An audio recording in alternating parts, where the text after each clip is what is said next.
ఇవాళ మన డిబేట్లో కిషోర్ రెడ్డి గారు బీజేపీ అధికార ప్రతినిధి, బాలరాజు గారు బీఆర్ఎస్ అధికార ప్రతినిధి, రవలరెడ్డి గారు కాంగ్రెస్ రాష్ట్ర కార్యదర్శి, ముగ్గురు ఉన్నారు.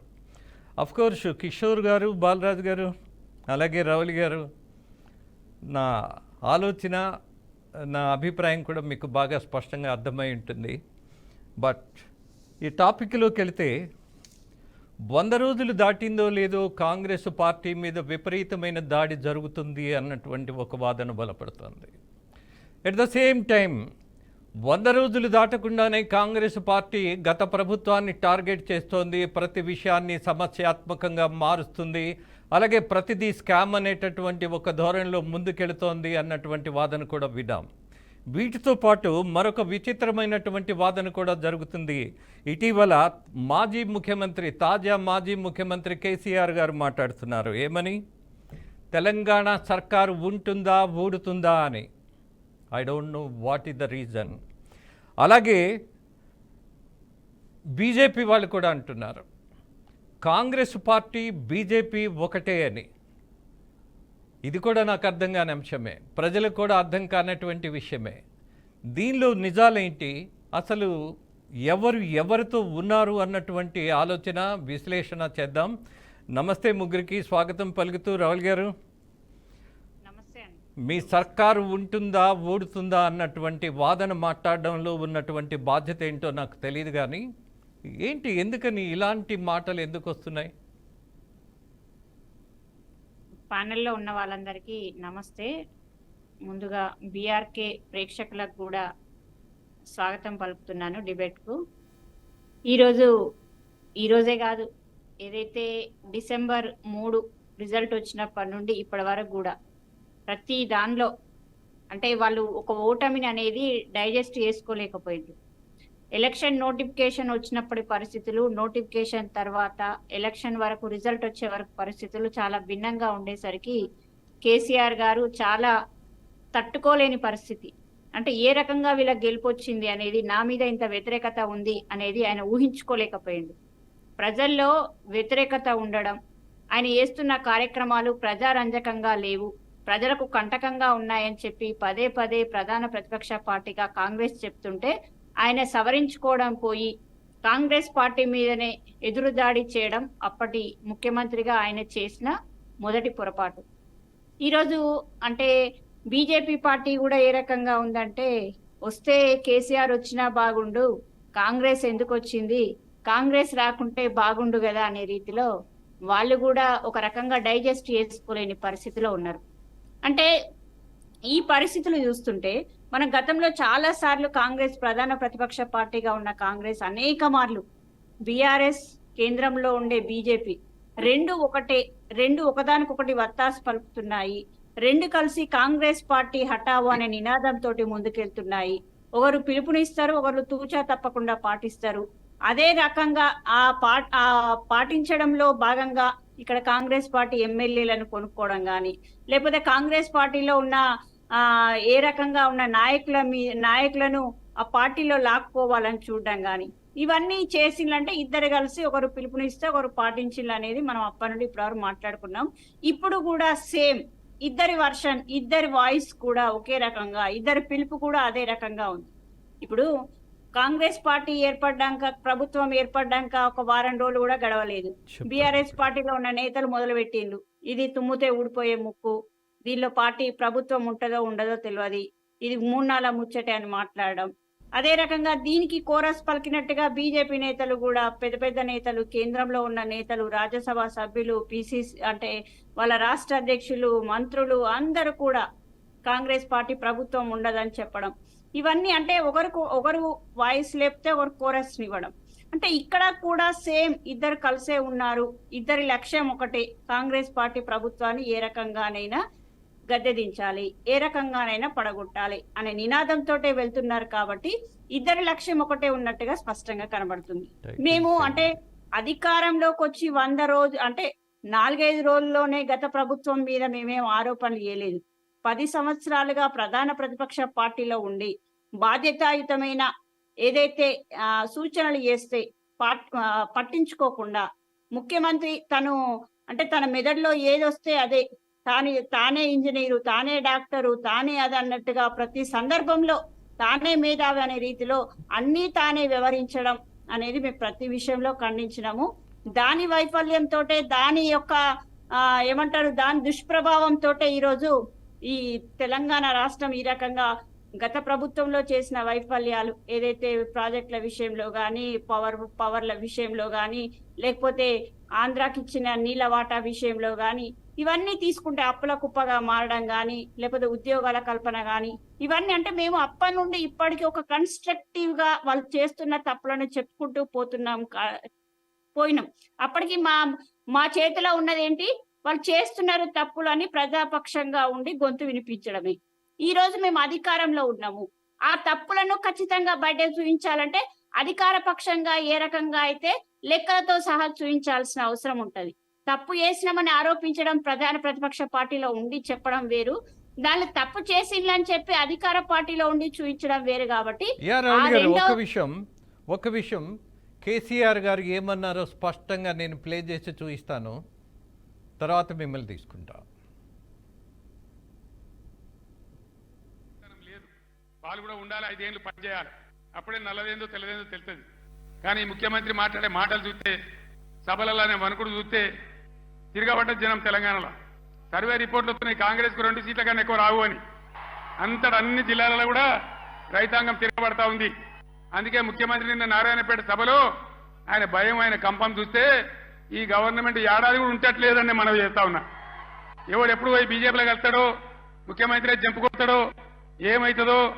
ముఖ్యమంత్రి ఈడో మాట మాట్లాడతాడు, ఢిల్లీకి పోయి బీజేపీ కోటేమని టీవీలో చెప్తాడు. అంటే ఏం జరుగుతుంది, ఎవడు బీ టీము, ఎవరు కలిసిపోయినరు, ఒకసారి ఆలోచన చేయాలి. దయచేసి ఏ మార్పాటుగా ఉంటే ఇబ్బంది జరుగుతుంది. కాంగ్రెస్ గతంలో కూడా మీరు 60 ఏళ్ళు చూసినారు, ఇంకా కూడా ముందరికి మోసపోతే దెబ్బతింటాం. వాస్తవంగా వాళ్ళు గెలిచినరు, మాకేం బాలరాజు గారు, నా మేధస్సుకు అందట్లా కాంగ్రెస్ పార్టీకి బీజేపీకి ఏంటి సన్నిహిత సంబంధం ఉండాల్సిన అవసరం ఎక్కడొస్తోంది, ఎందుకు కలిసిపోతారు, మీరేమైనా చెప్పగలరా? రాజేంద్ర సార్ నమస్కారం సార్, మీకు అదేవిధంగా బీఆర్కే టీవీ యజమాన్యానికి అదేవిధంగా ప్రేక్షకులకి శ్రీరామనవమి సందర్భంగా శుభాకాంక్షలు తెలియజేస్తూ, మరి మా రాజేంద్ర సార్ యొక్క గలం ఈ బీఆర్కే న్యూస్ కు బలం కావాలని, ఈ సాయంత్రం పూట నిర్వహించే డిబేటు అనేక అంశాలు, రాజకీయ అంశాలతో పాటుగా ప్రజా సమస్యలు కూడా వెలికి తీయాలని, జర్నలిజం గురించి మీరు చెప్పారు. ఎందుకంటే మాలాంటి ఒక విద్యార్థి నాయకులు ఒక 24 ఏళ్లుగా విద్యార్థి రాజకీయాల్లో ఉండి యూనివర్సిటీ నుంచి వచ్చి డాక్టరేట్ చదువుకొని ఇక రాజకీయాల్లో మార్పు తీసుకోవాలని కోరుకునే వాళ్లకు మీలాంటి వాళ్ళు ఆదర్శంగా ఉండాలని జర్నలిజంలో కోరుకుంటూ మీకు కూడా శుభాకాంక్షలు సార్. బీఆర్కే న్యూస్ తరఫున, మా తరఫున కూడా. ముందుగా రాజేంద్ర సార్, ఇవాళ మేము ప్రధానంగా మేము చెప్పాల్సింది ఏంటంటే, రేవంత్ రెడ్డి గారు ముఖ్యమంత్రి అయిన తర్వాతకి వారు మాట్లాడుతున్నటువంటి మాటలు కావచ్చు, వారు చేస్తున్నటువంటి రాజకీయ ప్రసంగాలు కావచ్చు, వారి వెనకాల గోతులు తవ్వుతున్న వాళ్ళు విషయాల పట్ల కావచ్చు, వారు స్పందిస్తున్న తీరు ఏదైతుందో ఇవే అనుమానాలకు తావిస్తా ఉన్నవి. మొదటగా తాండూరులో మన తుక్కుగూడలో సభ జరిగింది. రాహుల్ గాంధీ గారు వచ్చారు అక్కడికి సార్. ఆ రాహుల్ గాంధీ గారు వచ్చినప్పుడు ఏం చెప్పారు సార్, ఇది రెఫరెండం అని చెప్పారు సార్. రేపు 14-15 సీట్లు గెలవబోతా ఉన్నాం, ఈ తుక్కుగూడ సభని రెఫరెండం అని చెప్పారు సార్. తదనంతరం కొడంగల్ వెళ్ళారు సార్. ఉగాది సందర్భంగా కొడంగల్లో మాట్లాడుతూ నా వెనకాల గోతులు దవ్వుతా ఉన్నారు, నా సీటుకు ఎసరు తెస్తా ఉన్నారు, నన్ను అధిష్టానం ముందు బదనాం చేయాలనుకుంటున్నారని చెప్పేసి మాట్లాడినారు సార్. ఇప్పుడు సార్ మాది ఎంత సార్, మాది 39 సీట్లు, వాళ్ళు ఆల్రెడీ గేట్లు తెరుస్తా ఉన్నారు, మమ్మల్ని అందరినీ గుంజుకుంటాం, ముగ్గురు కూడా మిలగరని అంటారు సార్. కోమరెడ్డి వెంకటరెడ్డి గారు ఈ రోజు మళ్ళీ స్పందిస్తూ బీఆర్ఎస్ లో ఉన్నాడా, ముగ్గురు కూడా ఉన్నారంట సార్. మాదే ఉన్నా సార్, బీఆర్ఎస్ ఏం లేకపోయా, కేసీఆర్ పని అయిపోయాయి, పండబెట్టి తొక్కుతాం అంటుండ్రి, పేగులు మెడకేసుకుంటాం అంటుండ్రి. ఇక కేసీఆర్ దేవుంది, బీఆర్ఎస్ పార్టీ దేవుంది సార్. మేము ఏం చేయగలుగుతాం, కాంగ్రెస్ వాళ్ళే గేట్ తెరుస్తుండ్రి, మమ్మల్ని ఆగమాగం చేస్తుండ్రి, మేము రేవంత్ రెడ్డి ఏం చేయగలుగుతాం సార్, మేము ఏం చేయలేం కదా సార్. వాళ్ళే ఏమైనా చేయగలుగుతారు సార్. ఎవరిని చేయగలుగుతారంటే నందిని అంటా ఉంది, ఏమంటుంది సార్, అయ్యో నా భర్త చాలా కష్టపడ్డాడు పార్టీ కోసం. నో బాలరాజ్, మీరు ఒక విషయం చెప్పండి, మీరు డాక్టరేట్, మీకు కొంత అవగాహన ఉన్నది, అలాగే కష్టపడ్డారు ఉద్యమ నాయకుడిగా. నేను ఒకటి అడుగుతున్నా, మీ తరానికి సంబంధించిన రాజకీయం అద్భుతమైనటువంటి ప్రయోజనం కోసం అలాగే విలువల కోసం నిలబడాలని ఆశిస్తూ ఒకే ఒక ప్రశ్న. ప్రజాస్వామ్యయుతంగా ఎన్నుకున్నటువంటి ప్రభుత్వం 100 రోజులు దాటిందో లేదో ఇది కూలుతుంది అనడానికి ఉన్నటువంటి నేపథ్యం ఆబ్జెక్టివ్గా చెప్పగలరా? Will you please? సార్ ఇప్పుడు రాజకీయాల్లో ఇప్పుడు దేశవ్యాప్తంగా అనేక రాష్ట్రాల్లో ప్రభుత్వాలు కూలుతున్నాయి సార్. అనేక రాష్ట్రాల్లో ముఖ్యమంత్రులే వేరే పార్టీలకు పోతున్నారు సార్. ఆ సందర్భాన్ని చూసుకొని తెలంగాణలో కూడా రేవంత్ రెడ్డి గారి ప్రసంగం వెనకాల ఈ కుట్రలు ఏమైనా జరుగుతున్నాయేమో వాళ్ళ పార్టీలోనే అని అనుమానం వచ్చింది సార్. కానీ మేము చెప్తున్నాం సార్, మా కేసీఆర్ గారు మా అధినేత గారు ఆశీర్వాదం ఇచ్చారు, మా కేటీఆర్ గారు మా పార్టీ వరకు రేవంత్ రెడ్డి గారికి ఆశీర్వాదం ఇస్తా ఉన్నారు. ఈ తెలంగాణ ప్రజల తరఫున శ్రీరామనవమి సందర్భంగా కాంగ్రెస్ పార్టీలో గ్రూప్ తగాదాలు లేకుండా, ఒకరినొకరు కుర్చీ గుద్దుకోకుండా, ఒకరు ముఖ్యమంత్రి కావాలి ఇంకొకరు ముఖ్యమంత్రి కావాలని పొంగులేటి శ్రీనివాసరెడ్డి గారిని కావచ్చు, బట్టి విక్రమార్క గారిని కావచ్చు, అదేవిధంగా జగ్గారెడ్డి గారిని కావచ్చు, అదే విధంగా మరి ఇప్పుడున్నటువంటి కోమరెడ్డి వెంకటరెడ్డి గారిని ఎవరిని కూడా ముఖ్యమంత్రి పీఠం ఆశించకుండా శ్రీరాముడు చూడాలని నేను కూడా కోరుకుంటాను సార్. పిఆర్కే న్యూస్ ద్వారా సార్, వాళ్ళ గ్రూప్ల పంచాయతీల మమ్మల్ని ఎందుకు లాగుతున్నారు సార్? రాజేంద్ర సార్, మేము కోరుకుంటాం 5 ఏళ్ళు ఉండాలని కోరుకుంటున్నాం. రేవంత్ రెడ్డి గారు ఇచ్చిన హామీలు అమలు చేయాలని కోరుకుంటున్నాం. 420 హామీలు ఇచ్చారు సార్. 100 గ్యారంటీ సార్, 100 రోజులలో 6 గ్యారంటీలు అమలు చేస్తామని చెప్పారు సార్. ఇలా పిఆర్కే న్యూస్ ద్వారా మీరు వీళ్ళు ఇచ్చినటువంటి హామీలు నెరవేరుస్తున్నారా లేదా అన్నది సెకండరీ. బట్ దానికంటే వివాదాస్పదం అవుతున్నటువంటి విషయం ఒకటి. మీతో పాటు బీజేపీ వాళ్ళు కూడా ఇదే మాట అంటున్నారు. మీరిద్దరూ కలిసి పడగొట్టే ప్రయత్నం ఉన్నదా? ఎవరికి వాళ్ళే ఒక ఆశతోటి మాట్లాడుతున్నారా? ఏ అభిప్రాయంతో మాట్లాడుతున్నారు అనేది అర్థం కాని అంశం. యా కిషోర్ గారు చెప్పండి సార్. మరొకసారి కేటీఆర్ది కూడా మీకు ప్లే చేసి చూపిస్తా కిషోర్ గారు, నాట్ ఓన్లీ కేసీఆర్. తెలంగాణలో కూడా తప్పకుండా రాజకీయంగా చాలా మార్పులు జరుగుతాయి. అందులో ముఖ్యమైన మార్పు అతిపెద్ద మార్పు ఏంటంటే నెంబర్ 1 జంపింగ్ స్టార్ ఎవరంటే ఇదే రేవంత్ రెడ్డి బీజేపీ గుర్తుపెట్టుకోవాలనే మాట నేను విజ్ఞప్తి చేస్తా ఉన్నాను. వచ్చిన ఒక 30-30 మంది ఎమ్మెల్యేలను తీసుకొని ఎక్కడ కేసులు పెడతారో ఏం చేస్తారో అనే భయంతో ఫస్ట్ జంప్ అయ్యే మనిషే రేవంత్ రెడ్డి. ఇదే ఫాల్తుగాలు కాంగ్రెస్ వాళ్ళు ఏమన్నారు అసెంబ్లీ ఎలక్షన్ అప్పుడు?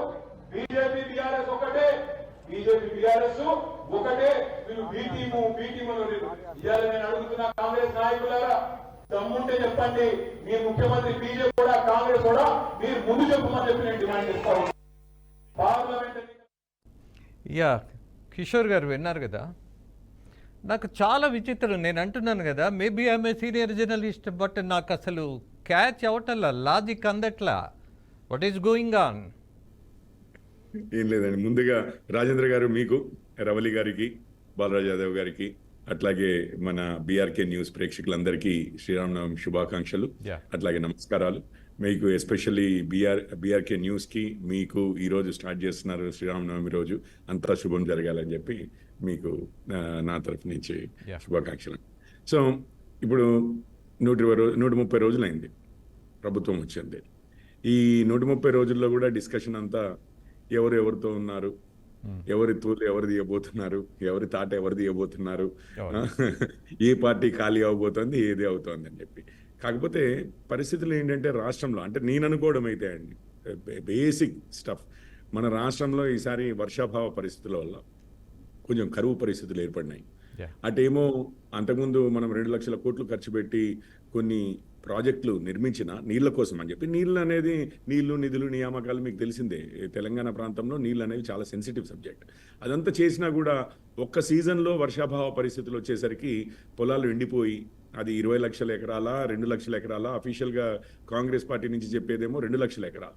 సరే, 2 లక్షల ఎకరాల్లో ఎండిపోయాయని చెప్పి అనుకున్నా, 33 రైతులు ఆత్మహత్యలు చేసుకున్నారని చెప్పి మళ్ళీ కాంగ్రెస్ నాయకులు కుదన్ రెడ్డి గారు చెప్పారు, ముందుదేమో చిన్నారెడ్డి గారు చెప్పారు.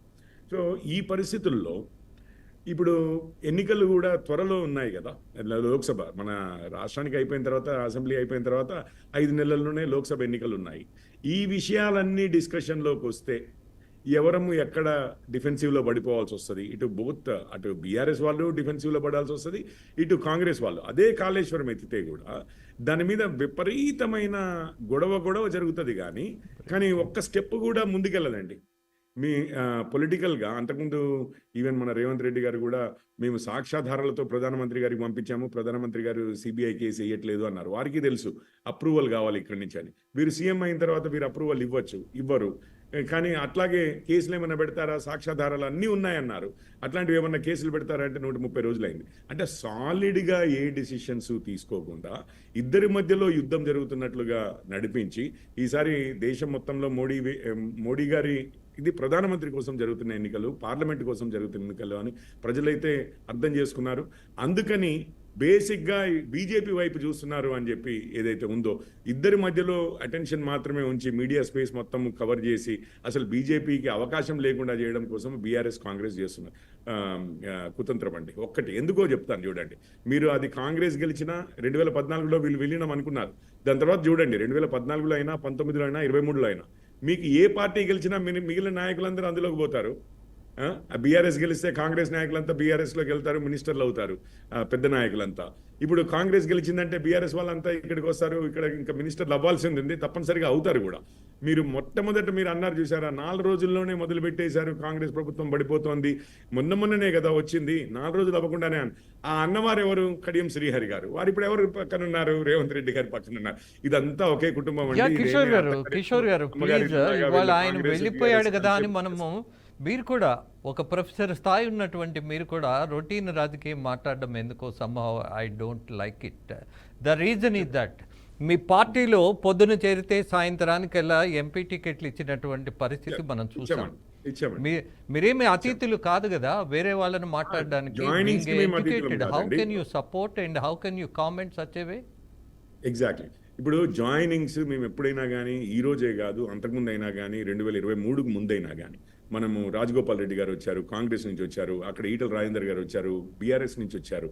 కానీ వచ్చిన వాళ్ళంతా రిజైన్ చేసి సామాన్య ఓటర్లుగా వచ్చారు మన పార్టీలోకి. కానీ ఎవరు కూడా ఎమ్మెల్యేలుగా, ఎంపీలుగా నేను గుర్తు చేయదలుచుకుంది బలరాం నాయక్ గారు, అలాగే పార్లమెంటు అభ్యర్థులుగా పొద్దున చేరితే సాయంత్రం మీరు టికెట్ ఇచ్చినటువంటి పరిస్థితి. ఇప్పుడు తెదేపా ఎంపీలు రాజ్యసభలో వచ్చి జాయిన్ అయ్యారు కదా. మీకు తెలుసు రాజేంద్ర గారు, ఇప్పుడు పార్టీ విలీనం అనేది ఏదైతే ఉంటుందో, లెజిస్లేచర్ పార్టీ అంటారు, పార్టీ విలీనం అనేది ఏదైతే ఉంటుందో, పార్టీ నాయకులు ఎవరు? ఇప్పుడు కేసీఆర్ గారే ఇక వంశపారంపర్యంగా వారో వారి అబ్బాయో పార్టీ నాయకులా, లేకపోతే పార్టీలో ఉన్న వాళ్ళ ఎమ్మెల్యేలు, ఎంపీలు కొంత అంటే ఎక్కువ మంది అత్యధికులు అసలు ఇది మా పార్టీ నిర్ణయం అని చెప్పి నిర్ణయం తీసుకుంటే అది పార్టీ నిర్ణయం అవుతుందా? సో చట్టం ఏం చెప్పింది, రాజ్యాంగం ఏం చెప్తుందంటే 3/2 మంది, సగం కాదు, 200 మంది జాయిన్ అయితే అదే పార్టీ నిర్ణయం అనుకుని విలీనం అని అంటారు.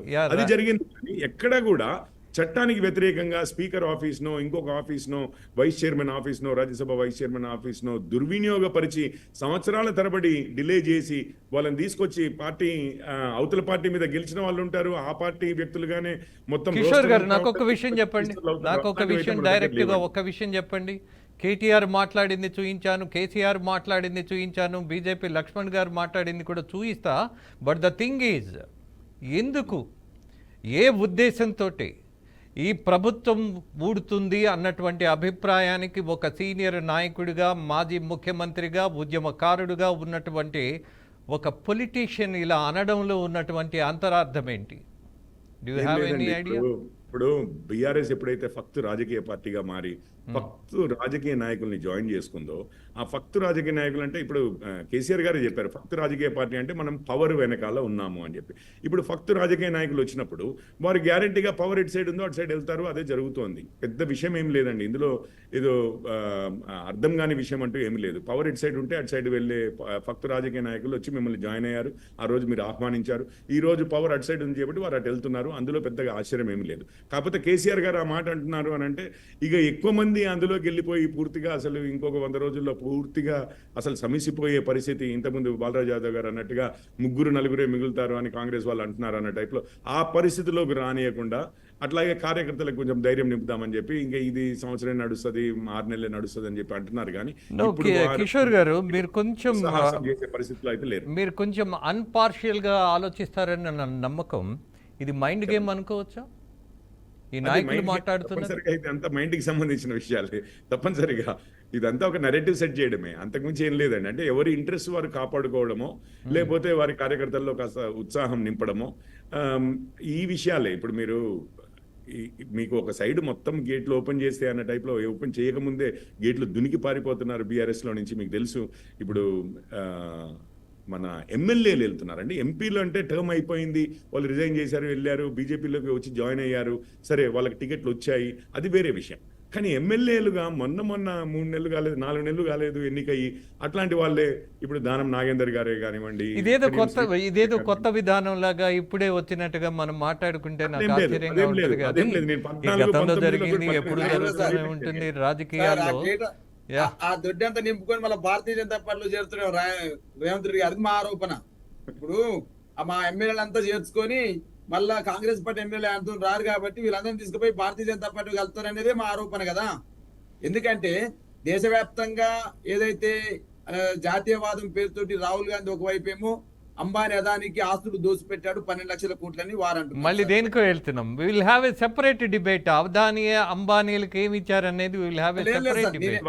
But the thing is, yeah Balaraj, doctor Balaraj, one thing మీరు నేర్పిన విద్యే కదా నీరజాక్ష అని. మీరు కాంగ్రెస్ పార్టీ వాళ్ళను మీ పార్టీలో తీసుకున్నటువంటి అనుభవం చూసిన తర్వాత, ఇవాళ కాంగ్రెస్ పార్టీ ప్రభుత్వంలోకి వచ్చిన తర్వాత, ఇవాళ ప్రభుత్వం అద్భుతంగా ఉందని మీ పార్టీలో గెలిచినటువంటి వాళ్ళు రావటం నైతికమా అనైతికమా అనేది జనం ఆలోచిస్తారు ఖచ్చితంగా. మరొక బయట కూడా మీకు చూయిస్తా.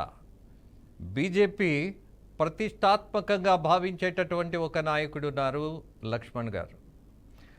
ఆయన ఇవాళ మొత్తం దేశానికే బీసీ నాయకుడిగా గౌరవాన్ని పొందారు. అలాగే ఆ గుర్తింపును కూడా తెచ్చుకున్నటువంటి బాధ్యత కలిగినటువంటి బీజేపీ నాయకులు మాట్లాడినటువంటి బయట కూడా మీకు చూయిస్తా. ఒకసారి బీజేపీ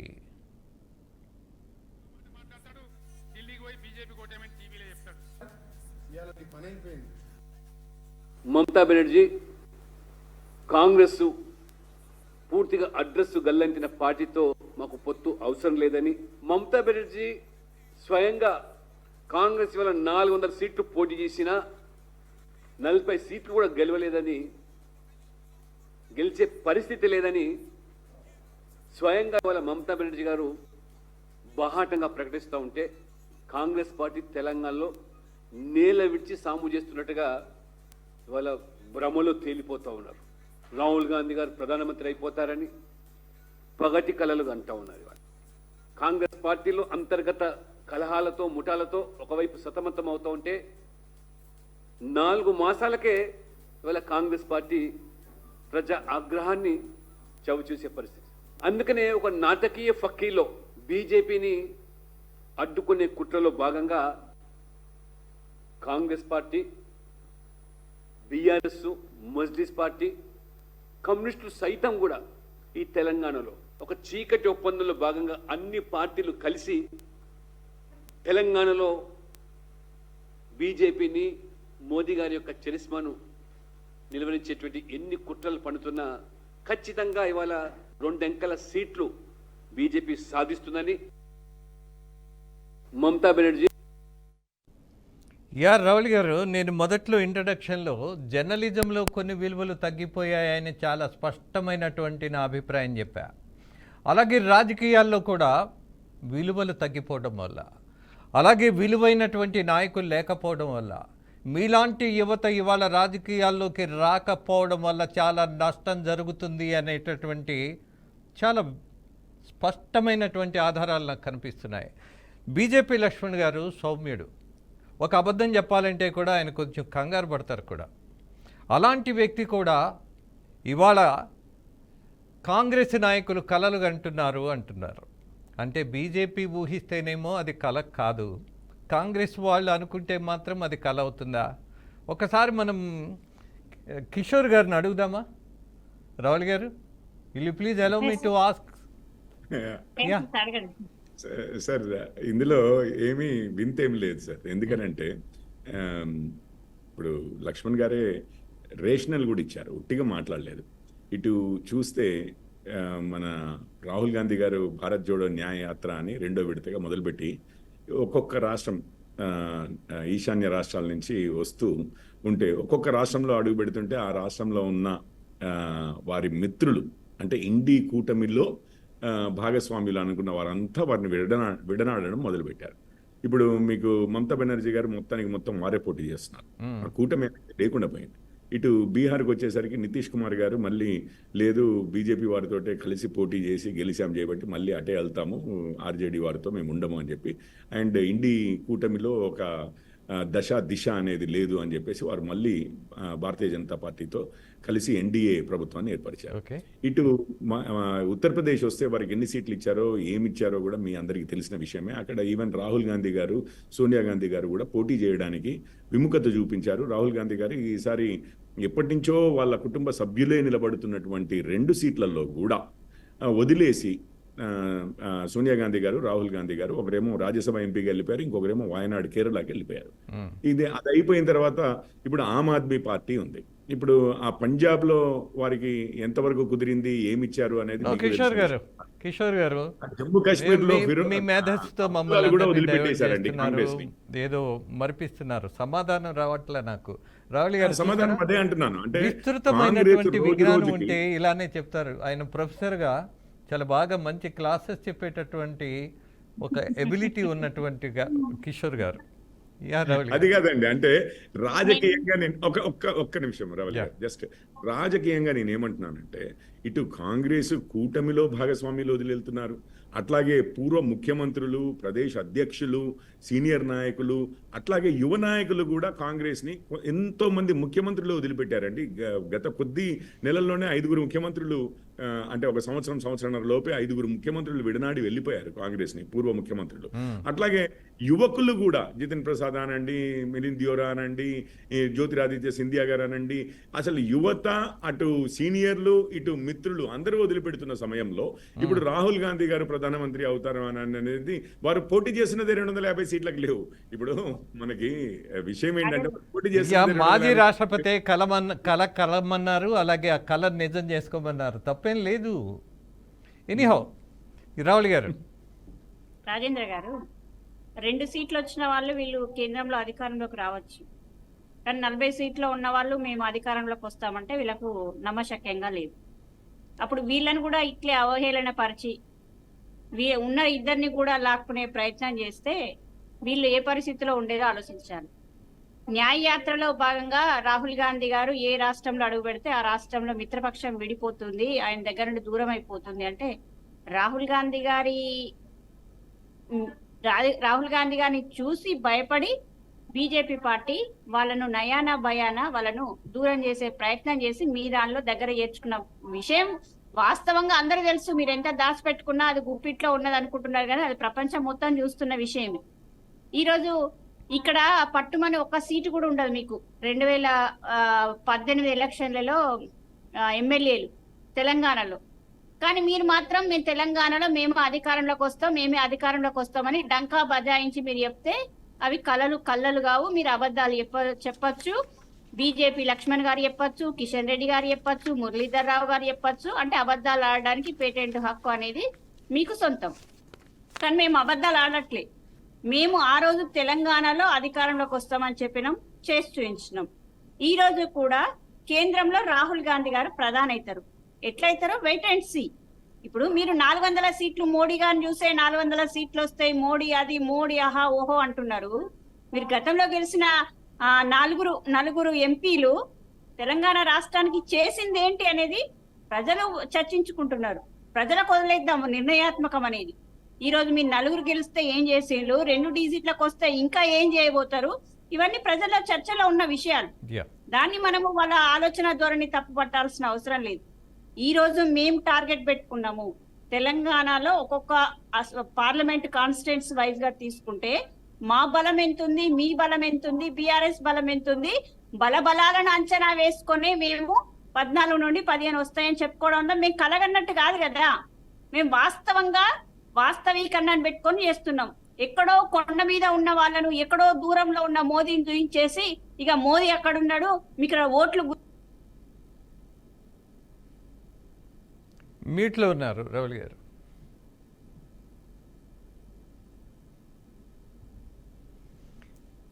యా బాలరాజ్, ఒక విషయం. సారీ అండి, సారీ రాజేంద్ర గారు. యా, అంటే పర్లేదు, వీళ్ళు వీళ్ళు ఏ రకంగానైనా మాట్లాడొచ్చు, కానీ మేము అంటే మా బలాన్ని ప్రాంతాల వారీగా మా బలాన్ని అంచనా వేసుకొని చెప్తే వీళ్ళకు తప్పనిపిస్తుంది. లక్ష్మణ్ గారు బాజాప్తుగా 100 అబద్ధాలు ఆడతారు. నేను చెప్తా 7 సంవత్సరాల నుండి ఆయన ఎన్ని అబద్ధాలు ఆడిండో నా దృష్టిలో ఉన్న అబద్ధాలు చెప్పగలుగుతారు.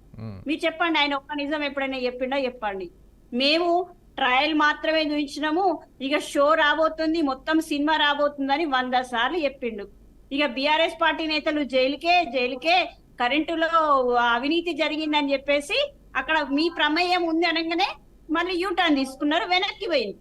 ఇవన్నీ చాలా మా దగ్గర ఆధారాలతో సహా ఉన్నాయి. బీఆర్ఎస్ పార్టీ చేస్తున్న అవినీతిలో మీ ప్రోత్సాహకం ఎంత, మీ భాగస్వామ్యం ఎంత? మీరు ఈ రోజు పరుగు పందెంలో పాల్గొనే వాళ్ళని స్వేచ్ఛగా వదిలేయాలి. మీరు మాత్రం విరాళాల పేరుతో బార్లుగా తీసుకోవచ్చు, మీరు ఎన్నైనా కోట్లు వసూలు చేయొచ్చు. కానీ కాంగ్రెస్ పార్టీ అకౌంట్లను సీజ్ చేసి మా కాళ్ళు రెక్కలు విరగొట్టేసి చేతులు కాళ్ళు మొత్తం కట్టేసి ఈ రోజు మీరు పరుగు పందెంలో పాల్గొనండి, ఎన్నొస్తాయో చూస్తామని చెప్పి మీరు మాట్లాడుతున్నారు. అంత దుర్మార్గమైన రాజకీయ క్రీడ అనేది మేము ఆడట్లేదని చెప్తున్నా. ఆ రోజు మిమ్మల్ని స్వేచ్ఛగా వదిలేసినాం, 2 సీట్లు వచ్చినప్పుడు స్వేచ్ఛగా వదిలేసినాం కాబట్టి మీరు కేంద్రంలో అధికారంలోకి వచ్చే స్థాయిలో ఉన్నారంటున్నా. ఈ రోజు మేమేం నమ్ముకుంటున్నాం అంటే మా వెనుక రైతులు ఉన్నారు, మా వెనుక విద్యార్థులు ఉన్నారు, మా వెనుక మహిళలు ఉన్నారు, మా వెనుక వలస కార్మికులు ఉన్నారు, మా వెనకాల ప్రతి ఒక్క వర్గం ఉంది కాబట్టి మేము ఈ రోజు కేంద్రంలో అధికారంలోకి వస్తామంటున్నాం. మీ వెనకాల ఉంది నడిపించేది ఈడీ, సిబిఐ, ఐటీ ఇట్లాంటి మీ కేంద్ర దర్యాప్తు సంస్థలను అడ్డం పెట్టుకొని మీరు ఈ రోజు అధికారంలోకి వస్తామని చెప్పి మీరు భ్రమలో ఉన్నారు అంటున్నా. వాస్తవం రౌలి గారు, మరొక విషయం గుర్తు చేస్తాను నేను. గతంలో బండి సంజయ్ గారు మాట్లాడారు కేసీఆర్ని జైలుకి పంపిస్తామని. ఆ ఎపిసోడ్ ఎందుకనో కనుమరుగైపోయింది. ఆ మాటలు, దాడులు ఇవాళ కనపడట్లా. కారణం ఏమై ఉండొచ్చు? నేనేమంటున్నా, బండి సంజయ్ గారు ఒక రాష్ట్ర అధ్యక్షునిగా అయిన తర్వాత ఆయన మాట్లాడింది ఒక్కటి కూడా నిజం లేదు. 100% ఆయన కోతల రాయుడుగా మిగిలిపోయిండు, కోతలు కోస్తూనే ఉన్నాడు. ఇక నేను చెర్లపల్లి జైలు వెళ్ళి చూసేసి వచ్చినా, ఇక అక్కడ వాళ్ళకి డబుల్ బెడ్రూమ్ ఇల్లు కట్టిస్తున్నా, ఇక కట్టడమే తర్వాయి అందరినీ జైల్లో పెట్టడమే అన్నట్టుగా మాట్లాడింది. తర్వాత ఆయన ఏ రకంగా ఎవరి ప్రలోభంతో ఒక కేంద్రంలో ఉండే జాతీయ అధ్యక్షుడు వచ్చి ఇక్కడ చెప్తాడు బండి సంజయ్ని మార్చే ప్రసక్తే లేదు, ఎలక్షన్స్ అయిపోయే వరకు ఈయనే ఉంటాడు అధ్యక్షునిగా అని చెప్తాడు. కానీ ఇమ్మీడియట్ గా చేంజ్ అయ్యి మన కిషన్ రెడ్డిని తీసుకొస్తారు. మళ్ళీ ఆ వాయిస్ అనేది పక్కన పోతుంది. అంటే ఏం జరుగుతుంది, ఎవరి చేతిలో ఎవరు కీలుబొమ్మగా మారుతున్నారు, ఎవరి చేతిలో ఎవరిది రిమోట్ ఉంది, ఎక్కడ ఏం జరుగుతుంది అనేది ఈ రోజు ప్రజలు కరెక్ట్ గా ఒక అవగాహనకు వచ్చింది కాబట్టి తెలంగాణలో తీర్పు అనేది మాకు అనుకూలంగా వచ్చిందని మేము నమ్ముతున్నాం. Okay, fine. రేపు పార్లమెంట్ ఎన్నికలలో మీరు ఫలితాలు ఎలా ఆశిస్తున్నారు? సెకండ్ ప్లేస్ ఎవరు అనుకుంటున్నారు? పార్లమెంట్ వైజ్ గా మా బలబలాలు తీసుకున్నా గానీ ఒక్కొక్క నియోజకవర్గానికి 7 నియోజకవర్గాలు, ఒక్కొక్క పార్లమెంట్ నియోజకవర్గానికి 7 నియోజకవర్గాల అసెంబ్లీలు ఉన్నా గానీ అంతటా మెజారిటీ స్థానాలు మావే ఉన్నాయి కాబట్టి ఉన్న ఏదైతే బీఆర్ఎస్ గెలిచిన ప్లేస్లలో గాని, బీజేపీ గెలిచిన ప్లేస్లలో గాని, వాళ్ళు గతంలో చేసిన తెలంగాణకు చేసిన మోసం గాని, తెలంగాణ వర్గాలకు చేసిన మోసం గాని ఇవన్నీ ప్రజలకు అర్థమైపోయినాయి కాబట్టి ఈ రోజు 100% ఇక్కడ రాష్ట్రంలో అధికారంలో కాంగ్రెస్ ఉంది, కేంద్రంలో కాంగ్రెస్ రాబోతుంది. ఒకవేళ అంటే మొన్న రేవంత్ రెడ్డి గారు మాట్లాడింది తప్పుగా మీరు అర్థం చేసుకుంటున్నారు అదాలత్ లో. కానీ ఆయన ఏం మాట్లాడిండు, ఒక వ్యూవర్ మాట్లాడిన దానికి మేము వేసుకోండి, మోడీకి వేస్తే ఏమైతుంది, మీరు వేస్తే వేసుకోండి, దేశ వినాశనాన్ని కోరుకుంటే వేసుకోండి అని చెప్పి వెనకాల మాట్లాడిన మాటలు పక్కన కట్ చేస్తారు. కానీ అంతవరకే మీరు తీస్తారు. కాబట్టి మేమేమంటున్నామంటే 100% ఈరోజు బీఆర్ఎస్ బీజేపీ రెండిటి వల్ల ఈరోజు తెలంగాణకు ఒరిగేది ఏం లేదని ప్రజలకు స్పష్టంగా అర్థమైంది. కాబట్టి మేమేదైతే టార్గెట్ పెట్టుకున్నామో మాకు రెఫరెండం కాదు, ఈరోజు వాళ్ళ వైఫల్యాలు ఏ స్థాయిలో ఉన్నాయో, వాళ్ళ మీద ఏ రకంగా ప్రజలు ఆగ్రహవేశాలతో ఉన్నారో రేపు వచ్చే రిజల్ట్ అనేది 100% కనిపిస్తుంది. మీకు చెప్పుకోదగ్గది ఒక మోడీ అనే పేరు తప్ప బీజేపీ పార్టీకి చెప్పుకోదగ్గది ఏం లేదు. ఇక్కడ మీ నాయకులను చూసి చెప్పుకోండి, మీరు చేసిన అభివృద్ధి చెప్పి చెప్పుకోండి. ఒక రహదారులు ఒకటి చెప్తారు, ఒకటేమో రామాలయం విషయం చెప్తారు, ఒకటేమో కాంగ్రెస్ విషయం. ఇప్పటికి కూడా లక్ష్మణ్ గారు ఏ స్పీచ్ ఇచ్చినా, కిషన్ రెడ్డి గారు లక్ష్మణ్ గారు ఇచ్చినా కాంగ్రెస్ మజ్లిస్ ఈ రెండు పేర్లు లేకుండా వాళ్ళు మాట్లాడడం అనేది వాళ్ళకి సాధ్యం కాదు. మజ్లిసే ఓపెన్ గా చెప్పింది కదా, ప్రధాన మా ప్రతిపక్షం మీరే ఇంట్రడక్షన్ కాబట్టి, కాంగ్రెస్ కాదు. అలాగే మజ్లిస్ని విమర్శ చేయడం అనేది వాళ్ళ ప్రధాన అంశం కాబట్టి ఈ రెండు పేర్లు ఎప్పుడు ఉంటాయి. చేస్తే చేయనియండి, కానీ విమర్శ చేసుకుంటూ లోపల మాత్రం లోపాయికారి ఒప్పందాలు పెట్టుకుంటూ ఎక్కడో మూలకున్న మజ్లిస్ ను దేశం మొత్తం కొన్ని ప్రధాన ప్లేస్లలో పోటీ విల్సీ చేయించి రవల్ రెడ్డి గారు అదే పెద్ద రాజేంద్ర గారు, ఒక కాన్స్పిరసీ. చిన్న అది అందులో brief, ఎంత నిజమున్నది అనేది మాట్లాడదాం. యా బాలరాజు గారు, ఒక విషయం, బీఆర్ఎస్ పార్టీ అనేది ఒక ఉద్యమ పార్టీగా ఉద్భవించి 100 మంది ఇక్కడ ప్రాణత్యాగం చేస్తే అది కూడా మీ అకౌంట్లో వేసుకొని మీరు మొత్తం మీద ఒక నాయకుడు కేసీఆర్ తెలంగాణను సాధించినటువంటి నాయకుడిగా, అలాగే అధికారంలోకి వచ్చిన తర్వాత ఏదైతే ఉద్యమ నేపథ్యం ఉన్నదో అందులో కష్టపడినటువంటి మీలాంటి యువకులను కొంతమందిని ప్రోత్సహించిన అత్యధిక శాతం ప్రాణాలు అర్పించినటువంటి కుటుంబాలను కూడా పక్కన పెట్టారు. కాబట్టే ఇవాళ అంకిత భావం లేనటువంటి వాళ్ళని మీరు రాజకీయాల్లో ప్రోత్సహించబట్టే మంత్రి పదవులు ఇచ్చి ఎమ్మెల్యేలు చేసినా సరే ఇవాళ మీకు అధికారం పోగానే కాంగ్రెస్ పార్టీకి క్యూ కడుతున్నారు అని అంటే ఇందులో ఉన్నటువంటి అంతరార్థం ఏంటి? బాలరా, మీరు పొరపాటు చేశారా? 65 లక్షల మంది సభ్యత్వం ఉన్నది. ఎవరైతే మ్యానుఫ్యాక్చర్ మా దాంట్లో తయారైన వాళ్ళు ఎవ్వరు కూడా ఇంతవరకు కాంగ్రెస్ పార్టీకి పోయిన సందర్భం లేదు. ఇవాళ మాలాంటి వాళ్ళు అనేక మంది నాయకత్వము ఇవాళ బీఆర్ఎస్ పార్టీ బలంగా ఉంది కాబట్టి ఇవాళ మా నుంచి పోయిన 125 సంవత్సరాల చరిత్ర అని చెప్పేసి కాంగ్రెస్ చెప్తుంది. 125 సంవత్సరాల చరిత్ర కాంగ్రెస్ కి అభ్యర్థులు తయారు చేసుకోలేకపోయిందా? రంజిత్ రెడ్డి ఇప్పుడు మా పార్టీ చెడ్డదని చెప్పేసి అంటది, మా పార్టీ మలినమంటది. మరి మా రంజిత్ రెడ్డి ఎట్ట ముద్దయిండు, మరి దాన నాగేంద్ర ఎట్ట ముద్దయిండు, సునీతా మహేంద్ర ఎట్ట ముద్దయింది? కాబట్టి వీరు చెప్పే మాటలకి చేసే పనులకు పొంతన లేదనేది ఒకటి అర్థమైంది కాంగ్రెస్ పార్టీది. 2, ఇంత ముందు మాట్లాడారు, ఇక బీఆర్ఎస్ పార్టీ కథమైపోయిందని చెప్పేసి మాట్లాడతారు. అమ్మ 2018లో మా పార్టీకి వచ్చినటువంటి ఓట్లు సార్, 2018 అసెంబ్లీ ఎలక్షన్ లో 97,945 ఓట్లు వచ్చాయి. Balaraju please listen to me. మీ దగ్గర డేటా ఉంటుంది, మీరు చాలా వివరంగా పాతవి కూడా తీసుకొచ్చి చెప్తారు. నేను అడుగుతున్నది ప్రస్తుతం వర్తమానం. ఈ వర్తమాన రాజకీయాలు గమనించిన తర్వాత కాంగ్రెస్ పార్టీకి బీఆర్ఎస్ పార్టీలో ఎమ్మెల్యేలుగా గెలిచిన వాళ్ళు ఎందుకు క్యూ కడుతున్నారు? బేస్ లేదా? ఉద్యమ స్పృహ లేదా? వేలాది మంది చనిపోయినటువంటి ఈ గడ్డ మీద ఇవాళ అధికారం వచ్చిన తర్వాత ఎమ్మెల్యేలు మరొక కాంగ్రెస్ అధికార పార్టీకి వెళ్ళటంలో ఉన్నటువంటి నేపథ్యం ఏంటి అని మాత్రమే అడుగుతున్నా. Manufacturing defect sir. ఇప్పుడు మ్యానుఫ్యాక్చరింగ్ డిఫెక్ట్ అంటారు దీన్ని. ఎవరు తయారు చేశారు? ఎవరు అవకాశం ఇచ్చారు? ఎవరు మంత్రి పదవులు ఇచ్చారు?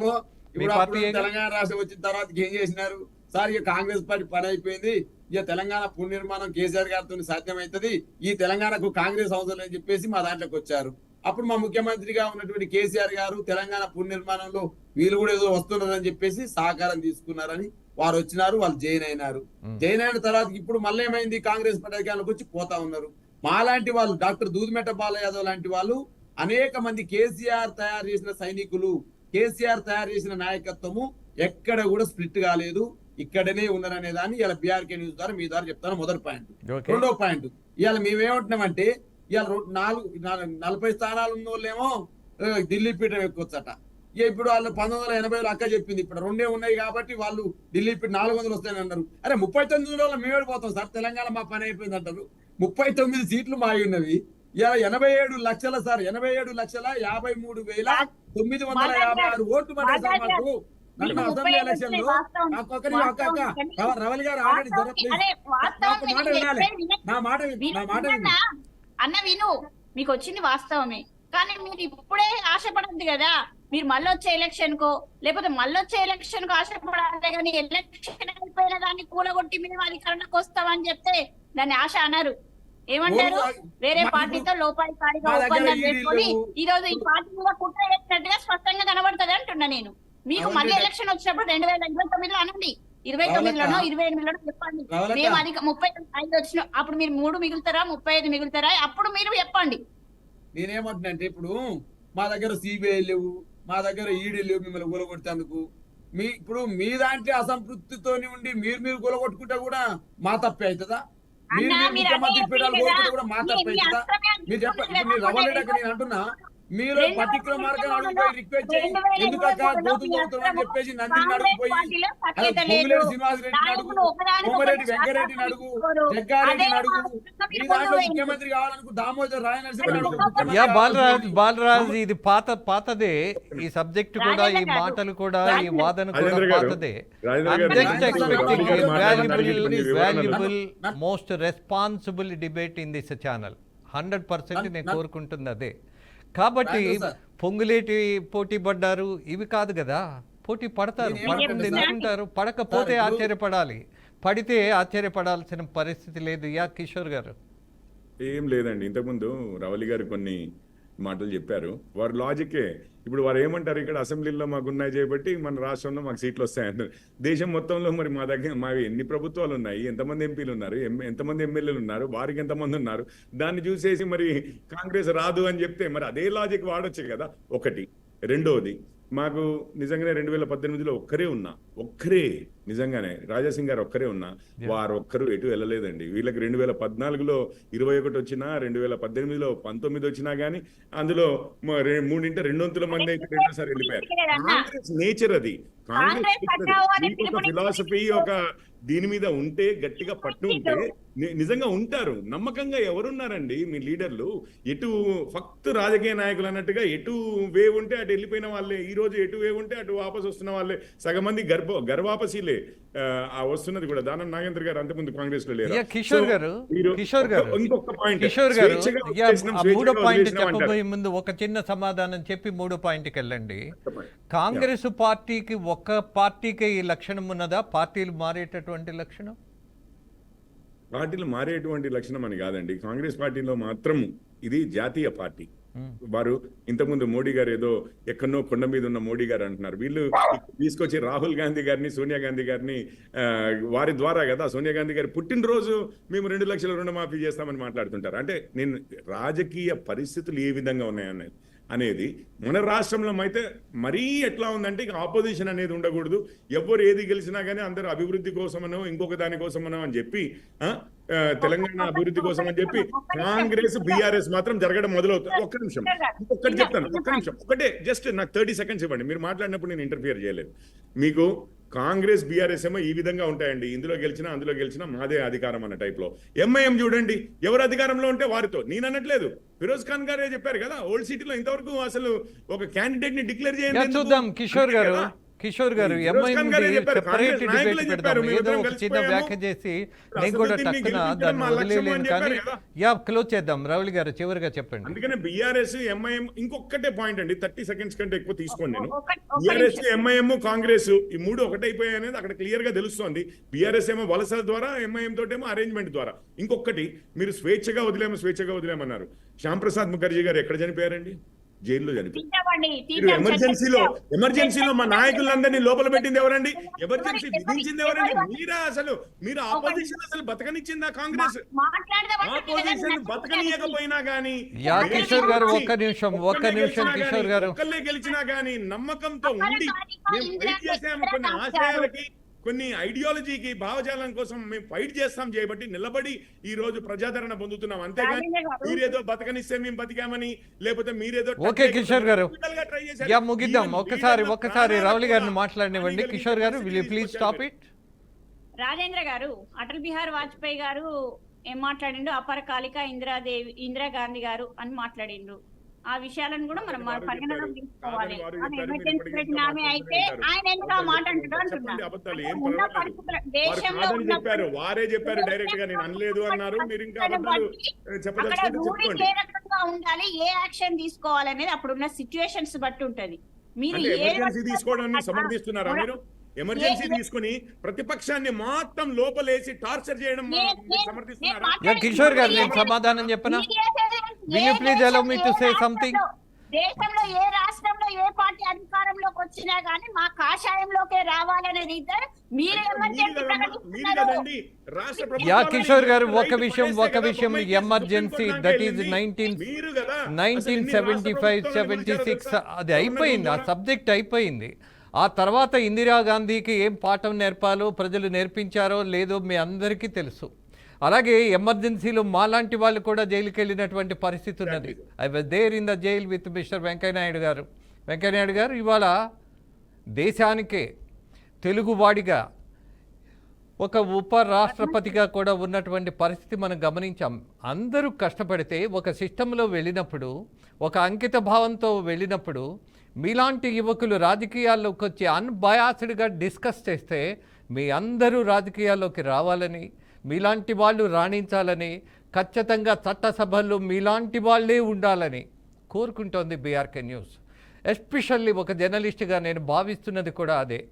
రాబోయే రోజుల్లో కూడా మనము విలువైనటువంటి చర్చలు, ప్రజలకు అవసరమైనటువంటివి, ప్రజలకు ఉపయోగకరమైనటువంటివి సమస్యలుంటే చర్చిద్దాం, పరిష్కరిద్దాం. బట్ ఒక అవగాహనతో, కేవలం విమర్శలకే మనం డిబేట్ను వేదికగా చేసుకోకూడదని కోరుకుంటూ కిషోర్ గారు, అలాగే బాలరాజ్, డాక్టర్ బాలరాజ్ అండ్ రవల్ గారు ముగ్గురికి ధన్యవాదాలు తెలియజేస్తూ ముగిస్తూ మీ రాజేంద్ర. నమస్తే.